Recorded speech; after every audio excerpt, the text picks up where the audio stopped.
আফাহাসিবতুম আন্নামা খালাকনাকুম আবাসা ওয়া আন্নাকুম ইলাইনা লা তুরজাউন।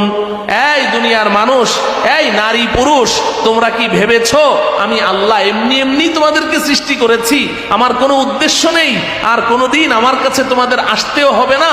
না না, এটা তোমাদের ভুল ধারণা। বরং আমি আল্লাহ তোমাদেরকে একটা লক্ষ্য উদ্দেশ্য নিয়েই দুনিয়াতে পাঠিয়েছি। আর সেই লক্ষ্য উদ্দেশ্যটা কি? আল্লাহর পক্ষ থেকে দেয়া হেদায়েত নামের ব্যবস্থাপত্র গ্রহণ করার।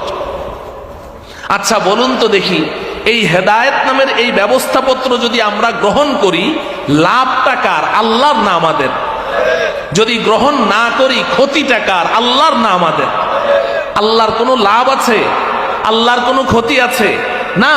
একটি হাদিসে কুদসিতে আল্লাহ রব্বুল আলামিন বলছেন, এই দুনিয়ার মানুষ, তোমরা যদি শুরু থেকে শেষ পর্যন্ত, আদম থেকে নিয়ে কিয়ামতের পূর্ব পর্যন্ত যত বনি আদম দুনিয়াতে এসেছো এবং আসবে, সমস্ত মানুষ একসাথে একত্রে মিলে যদি আমি আল্লাহকে ডিনাই করে দাও, প্রত্যাখ্যান করে দাও, আমি আল্লাহকে অস্বীকার করে দাও, আমি আল্লাহর প্রভুত্বের মধ্যে কিঞ্চিত পরিমাণ কোনো ঘাটতি আসবে না। আমি যেমনটি আছি তেমনটি থাকবে, আমার কিছু যায় আসবে না।